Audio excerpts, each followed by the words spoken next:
to the second episode of The Roundtable, a parenting podcast brought to you by the KAS PTO, and we're so glad you're joining us today.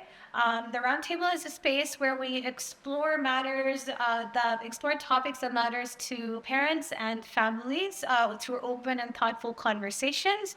My name is Mariam. I am a PTO member. I'm accompanied by another PTO member, Mr. Fawzi. And then we have Mr. Jacob, who is a grade 3 KAS teacher, and Miss Sania, who is a counselor here at KAS.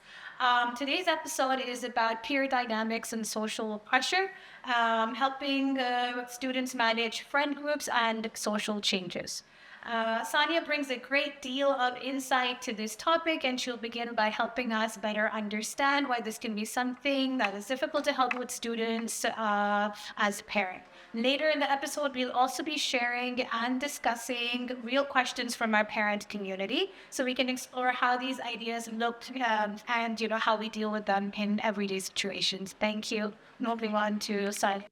Hello, I'm Sanya. I'm one of the school counselors here at Karachi American School. And as Maria mentioned, we're going to be talking about peer dynamics and social pressure. And that's something that affects pretty much everybody on campus, our students and even our teachers. But before we talk about the students, I want to talk about you and how you have dealt with social pressure in your life. Because I think that's something that all of us is generally can relate with, whether it's the expectations of your family, whether it's your workspace dynamics, or even the way we change the way we behave depending on the friend group we're around. We all feel the need to perform, right?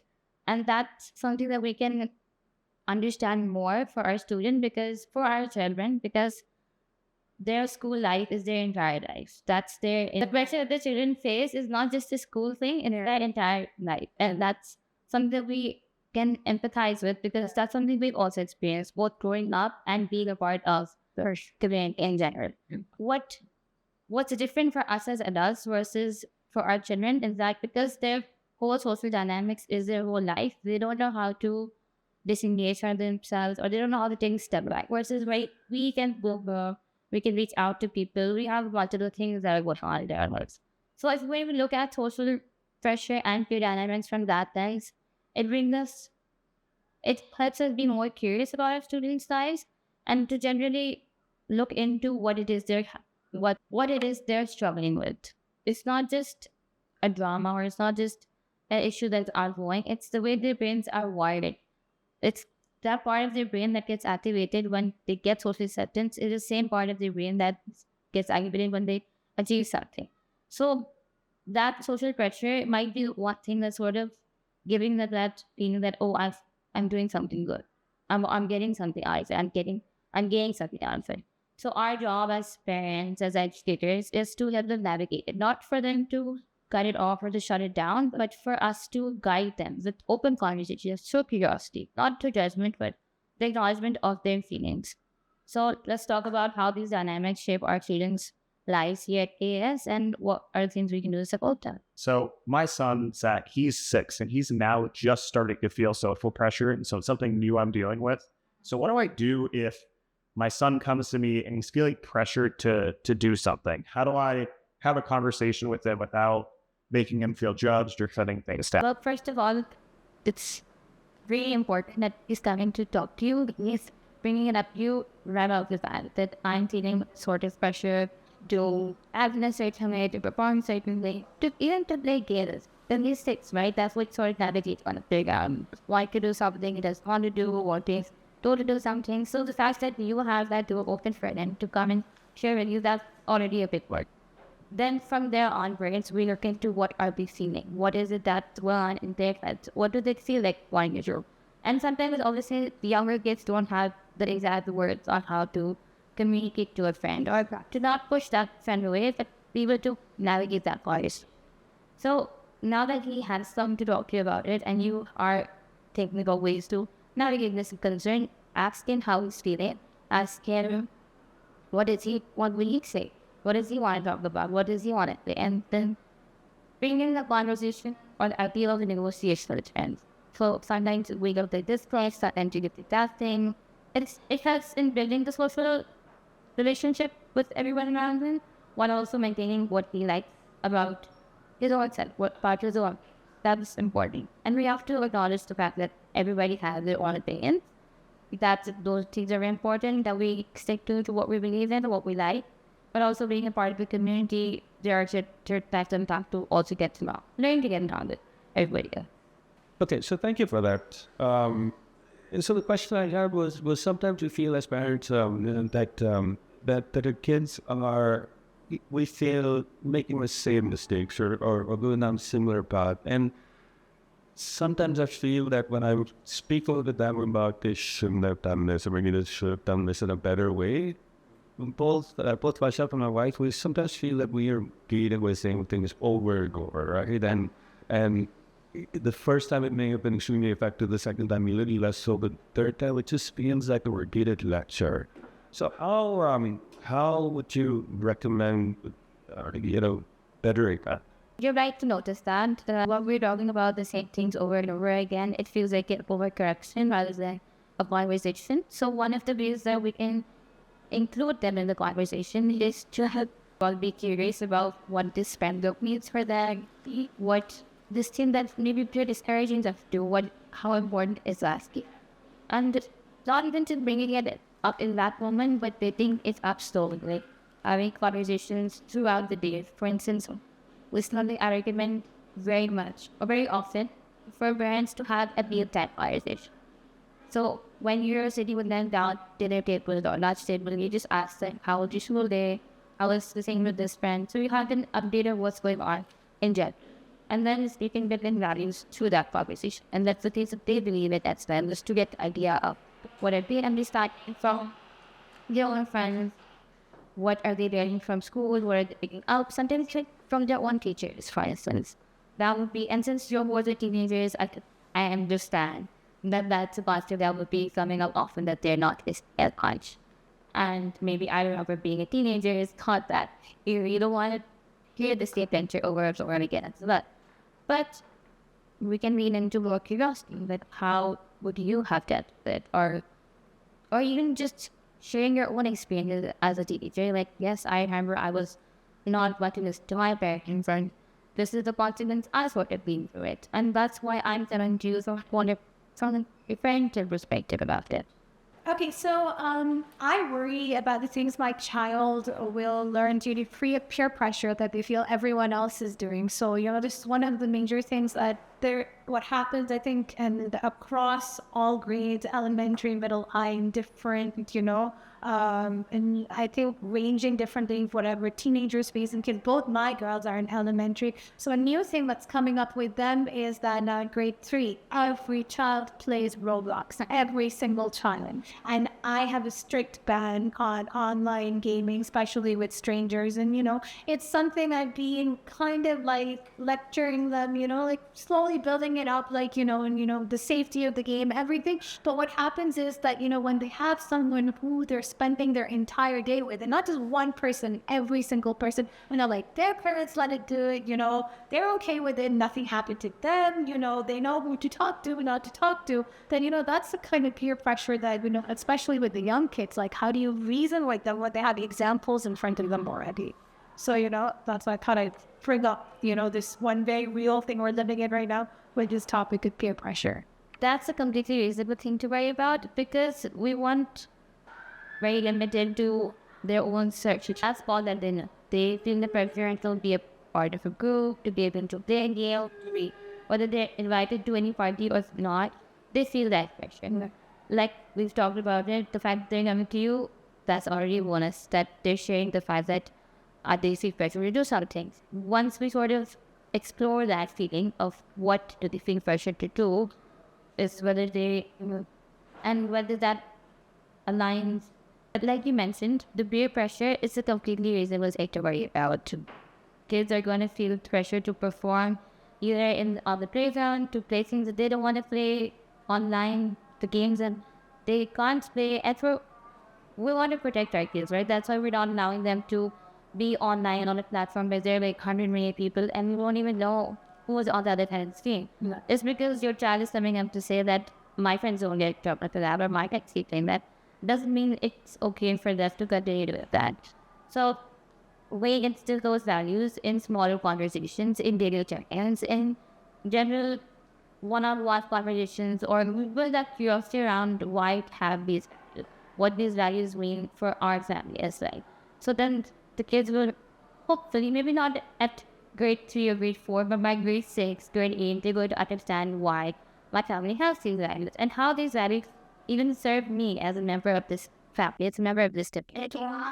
I want to add another dynamic to this is, which we have not covered, is positive peer pressure, because it's something that I have generally seen happening in this school, and the impact that has been honestly beautiful in terms of the way I've seen older students interact with younger students, grade 4 guiding grade 3 students, encouraging them to do something they want to do. If they feel they need to do it, what's stopping you? If they want to read something or be friends with someone, I've seen all of that happening in real time in the playgrounds. That's something that I also want to delve with. And we can also guide our students, our children, about the kinds of pressure that do it. That there's a person that makes you do things that you don't like, things that are going to be uncomfortable.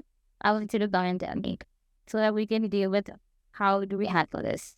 But I also know what you're feeling when someone's pressuring you to do something. And then you can tell them that sometimes our friends are going to encourage us and they're going to support us to do something. That might feel overwhelming as well, because you want to do it, but you're a little hesitant to try it out. So give it a shot. Try out for that paddle stuff. Try out for the reading the books. Try out for helping someone out. You can stand up for someone if you feel that way. It just because you're feeling the need to do it. So that's sort of giving them the direction of based on your values, based on the family values. My child told me, I don't feel comfortable with some of the things my friends are doing or saying, but I don't want to be known as a snitch. What should I do? How do we help them distinguish between tattling and reporting when their social life is on the line? This is similar to the question that we talked about earlier. Exactly. I think the word specifically used during the words snitch is a very common word that's being used on campus. I see kids there and they tell me things like, but I can't tell you all of that, so then I'll be a snitch. So then the conversation that comes into play with me as counselor, and that's something you can consider as parent as well, is to differentiate between what is telling. So it's important to tell an adult what's happening and differentiate what I may have to report further. So for instance, I as counselor would tell the principal, or you as a parent would tell the class teacher that, hey, my kid is being something out by these friends here, or my kid is hearing things like he doesn't want to hear or she doesn't want to hear it. For instance, whatever's happening at the conversation, whatever's happening on the playground, even in the cafeteria, but the older kids and student lounge, they think that they don't have a space to sit anywhere. So when they tell us something that they're writing about, we wear them out. And again, I have to reiterate this. 10 on 10 is the fact that they are bringing it out to share everything. That's something that is very important, that you have already built that trust with them. Trust with them.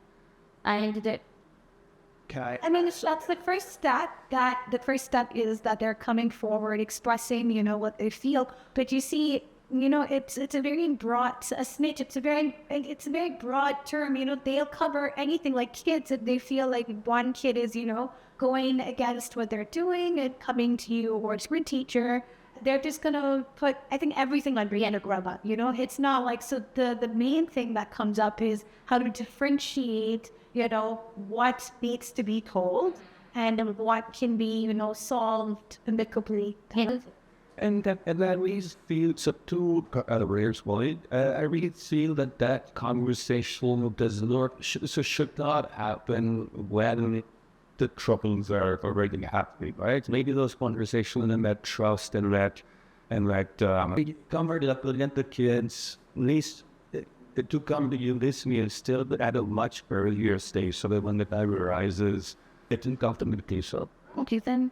I think one thing that's difficult as parents is that you want to solve all these problems for your kids and you can't. So I like to think about it, at least what I've done with students that have had something similar like this with me, if they come to me, that I really don't want you to go do anything, but what do? I think of it as like coaching. As long as nobody is being like hurt and I have to step in because it's a safety issue. If it's like a friendship issue, think of it as like you're coaching them. How do you deal with this? You give them tips in that way, rather than you need to solve it as a parent. Yeah. And also, I think another important aspect of that, is understand. So for us, as parents, is very simple, or as a teacher, or as a counselor, it's very simple. It's very easy to be very clear in your head that these things need to be reported, these things are on. But as a child, I think it's important for us to recognize that it's the entire world circles around that person's friendship, or which may be at risk, or to involve. So I think it's important to acknowledge that also, and instill some sort of comfort where it won't happen, but this is also important. Yeah, it basically thought it down to that point. Then I would, for instance, if they're just kidding, we read them out there that we call it their feelings. And like at a later point in time when they're between the first, when we watch them, that why is that it is something that is troublesome, what's reporting, and like, does I want to keep you safe? And want to keep your friends safe as well. If they're most happy, that's hard for others that. So that's why I have to go a step further to take you to share about it. Then looking at Swiss steps. If you feel like your child is old enough to be involved in that process of what the steps are, they're high school and what you're going for. But for elementary, you can keep them informed at length later. Thanks.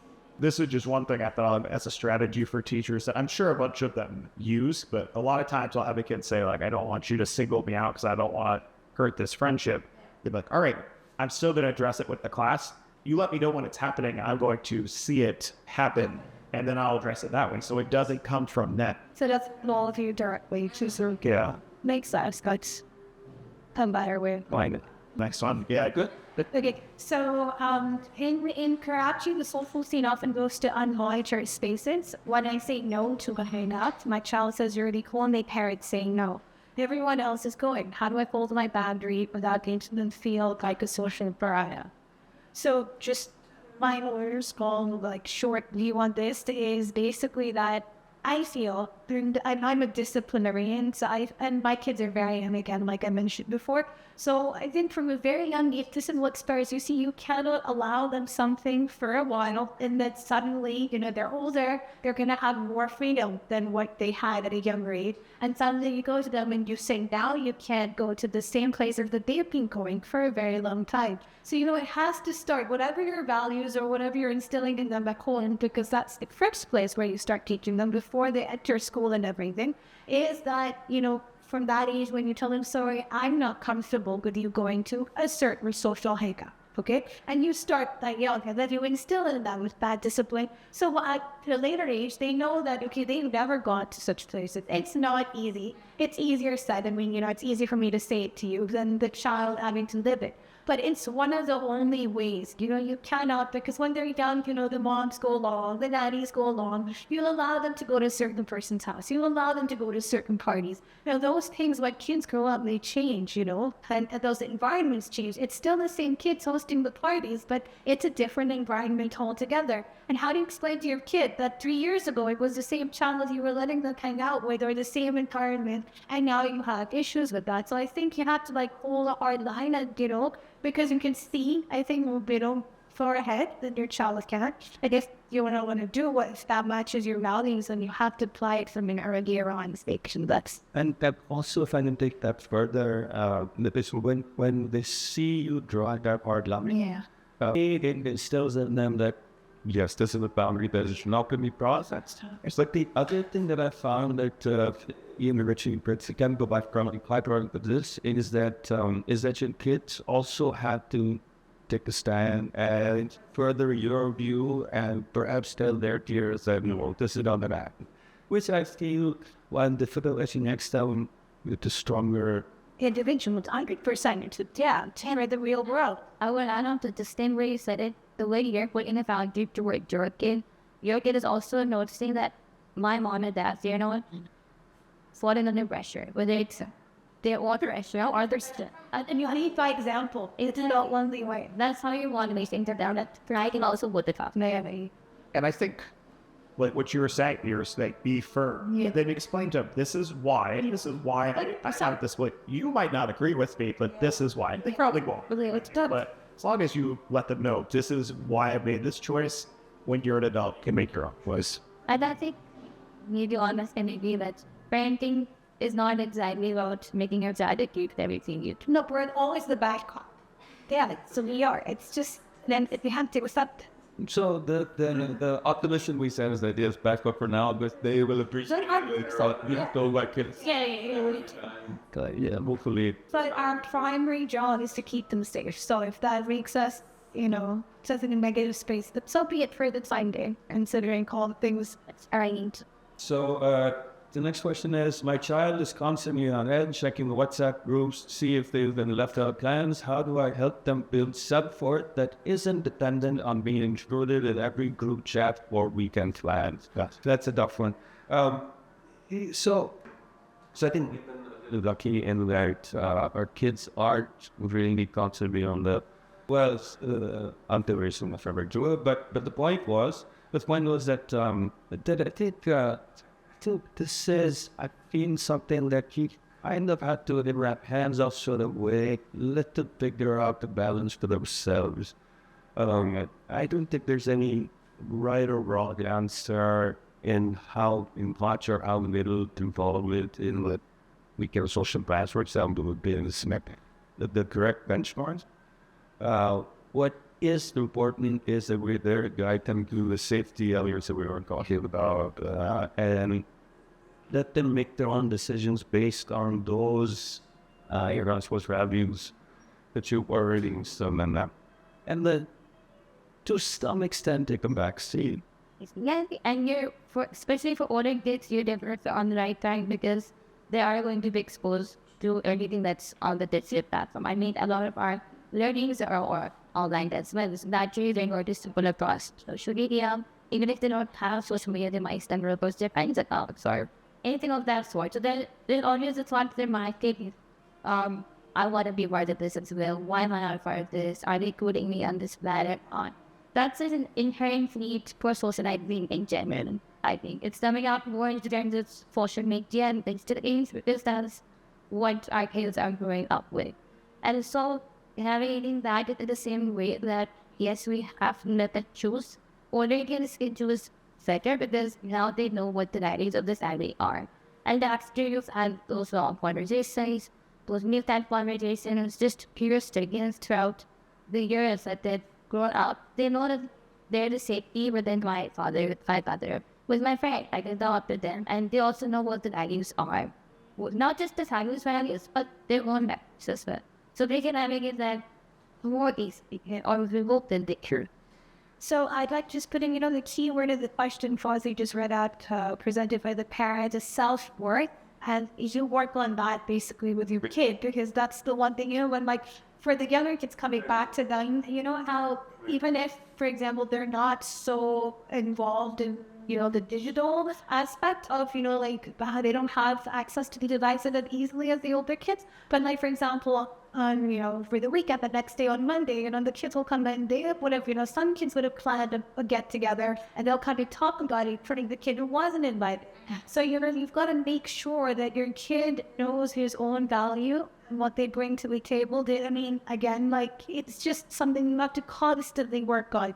It goes, if it not more important, but as if it was parallel with their academics, to know that, you need to instill a sense of leadership in them that, if someone wants you, they're going to involve you. You do not need to ask to be involved in everything. You do not need to put yourself out there for people to kind of want to accept you. They have to accept you, otherwise they're not your friends. So, you have a big, diverse group of people. You will find someone who is going to value you and what you add to the relationship. You don't have to pretend to be that, that covers up so many other topics, which we're going to be discussing, but to be somebody else, to be accepted by a community. So, so that is one thing that you need to work on and hold as parents, because as teachers, as peers, as counselors, you can only do so much. When they go back home, you need to, put those values. Yeah, and start early. Again, it all starts early. So, especially when the parents are listening to you have kids, please start now. I really what you're saying. Yeah. Building up that self-confidence early. Try to let them know it's not. Yeah, people. Yeah. Yeah. And you bring up with students in general is that the moment that they're born, cognizance, when you only figured out your parent is what was able to find. And that means you had value there in place because you were brought to life. That's how important it is from the life of the world, the life of you guys. that's why important you are. Your friend can't create what's in the school. That you have that relationship with your friend that you will adopt them like those things. So you have a value and everybody sees that like and your value is like you mentioned it. Academic part is not defined by anything specific. You don't have to achieve such a have to get a good grade or have to be perfect and everything. But you just type buddy. So to your point, what I really want to add in some is that's where I feel as primary KAS excels is the other schools that I have seen and heard about. It's mainly focused on academics, where if a student doesn't excel, it doesn't exceed, or doesn't do better than others, they're kind of self or set tends to shrink, where over here you have more opportunities to find what you actually do excel, like whether it's sports, whether it's debate, whether it's music, whether it's whatever, right? So Socializing, just yeah. like the high school days side of the SCS now, but steady that another dynamic of going to where started exploring grad. Perfect. So that's what where I really feel is we have like huge events in this school and this UK for others. Yes, 100%. I was just thinking that like our mission has a thing where it's like all about the student. I don't remember the exact wording, but it's academics. Yes, you want to get students into highly competitive college students. That's part of it, but it's a lot with, I think like world citizens or something is worded that way. Yeah. I think this all goes along into that. And in the last week, we had, for instance, they recently changed it because they want their students to study. That's what I think. Yeah. That's the whole purpose. I mean, they get started it anyway. Yeah, like you work with them. All right, so we talked about this last week. What's hard as a teacher parent, and it was related to wealth and stuff, is that I think of us as incredibly privileged. Like we're doing really well, but my kids, as they get older, they're going to see, they're not as privileged as some of their classmates because we're teachers, and that's hard for them because they think that they're less, and it's not. It's just I don't know how to go for it. In a way, look, you need to be like as blunt as you can with kids and be like, look, this is preparing you for the world. Yeah. You gotta work hard. You gotta achieve. But if you're not, this doesn't define you. Again, it comes to self-worth. But those things, material possessions does not make you who you are. It doesn't define you as a person, as a good human being. It doesn't, make you better. They're not better than you just because they have access to this. There is really more to the world, especially with everything going on in the world. This is the most, I think, irrelevant thing at this point in life. But everybody has their own likes and dislikes. They like things that bring up too. They're just again, they live in a digital world. So if I had something to say, you forget kids really influence. The next question is: my child saw a friend be treated poorly by the group, but stayed silent to protect their own status. They feel guilty now. How do we teach the courage to be an upstander in a culture that prizes group loyalty? What's the most important thing about this dynamic is the fact that you can notice it. You can notice that this is something that's making me uncomfortable, and then they can talk to you about it, just to get that guidance. So at least in the very least, you can have the guidance and that like what was happening to my friends, like other friends were they're bullying or talk. It's negative way to harm. It's not right. I think maybe the kid is not to say it's enough, or it's not really enough to going back to the works, make a stitch, and telling teacher about it. But he or she does not want to tell you about it, and they want to know what they can do differently as well. That's another thing about value system, is that they want to not be that person. They don't want to be a bystander anymore. And then we can give them the tools or the ideas of what it means to be an outsider. Sometimes it's not just, and an outsider is not someone who's just going to go straight in and be like, say, you guys can't do that, that's wrong. It's not fair. It's honestly being a hater, being a student, being kid, it's not easy to do. So what they can do instead of that, or it's probably solid techniques for that, is that kid was being singled out, what up to first study during break, during class time, how about you choose to be important at first, as then that did up their friend.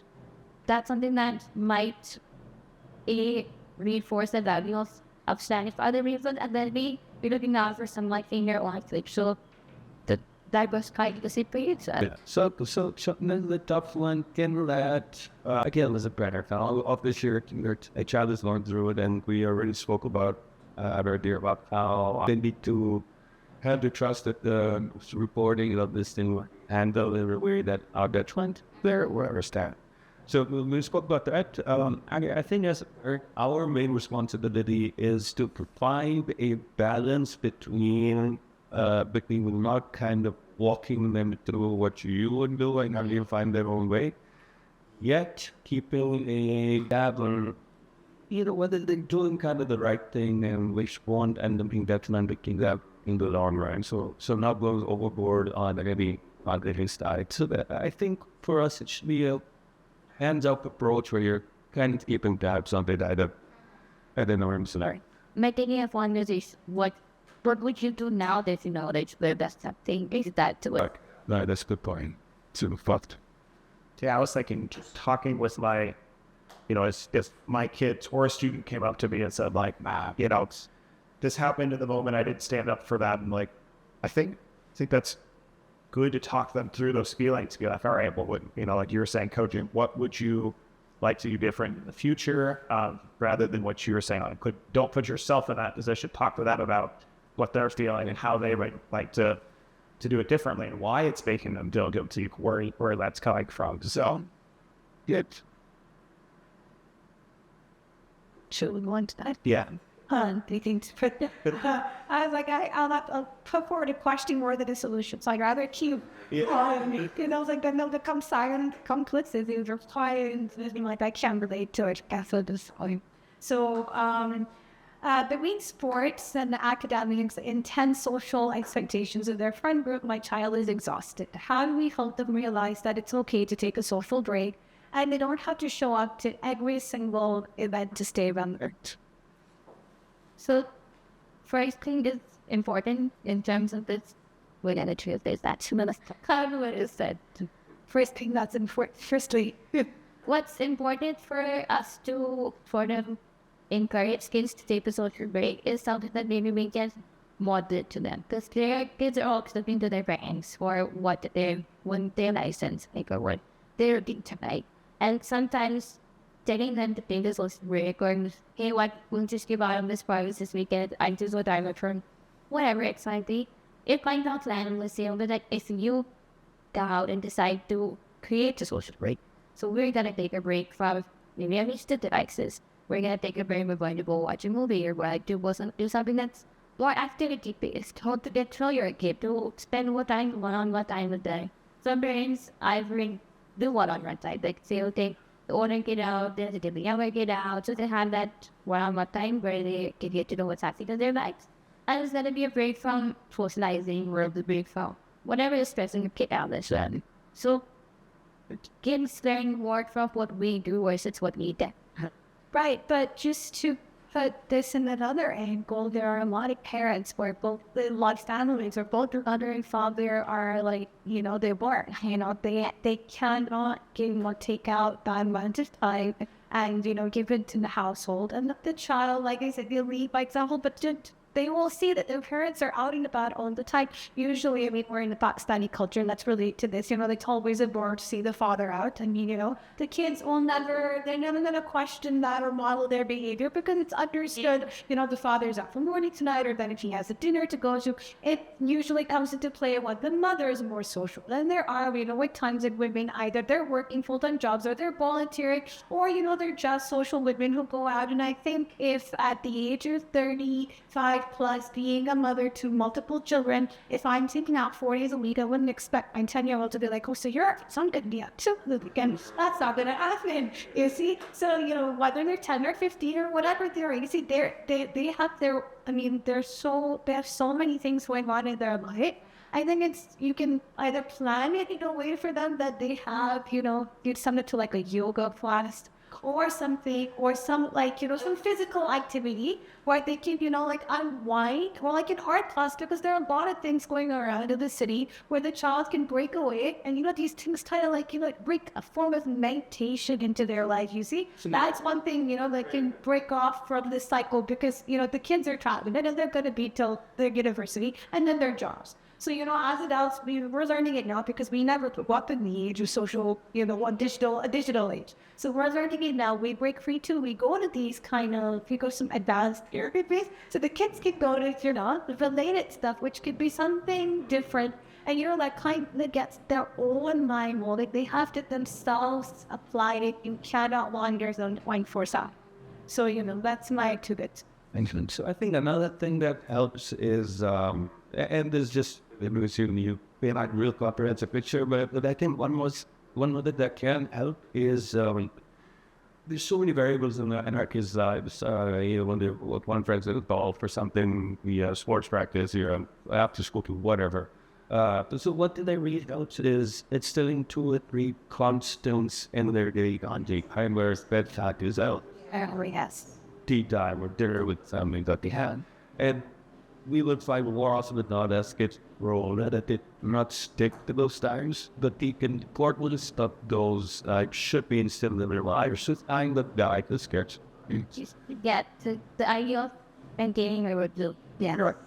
And I think a lot of how I view this question is a student that is wanting to do all these social things because they don't want to hurt other people's feelings. And I think it comes from basically wanting to be maybe a people pleaser. Maybe that's the type of student that we're talking about.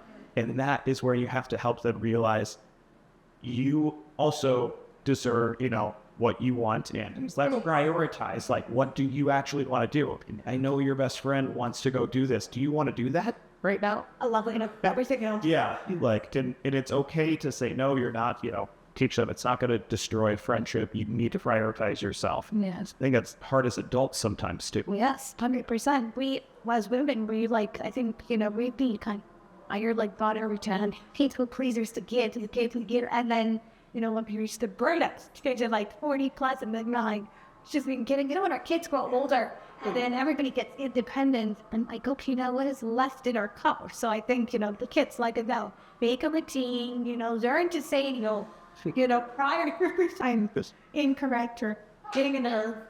So, we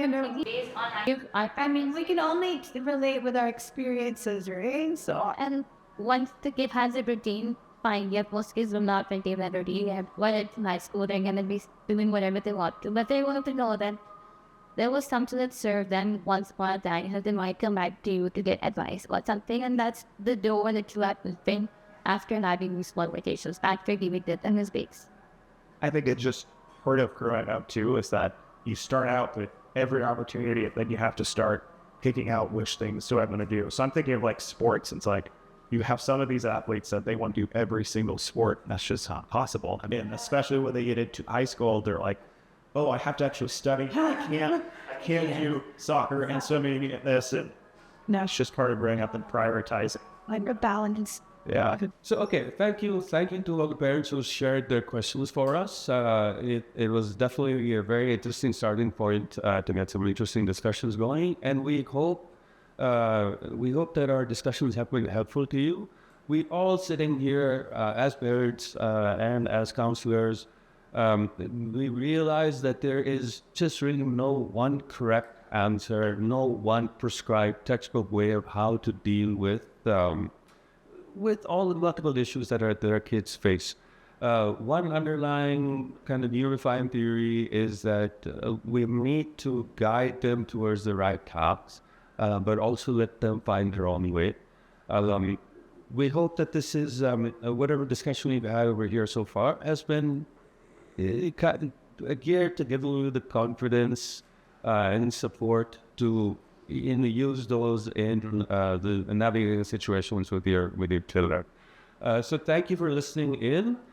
We do want to tell you that as a PTO, we are here for you. We're available over email. We have an office on campus, and we would love it if you stop by to say hello. Our next episode should be coming out very soon. So if you have any pertinent questions regarding what you've heard over here today or some other topic you'd like us to discuss, please do send us an email or fill out the Google Forms on the link provided in Newsflash. Thank you, and thank you for listening.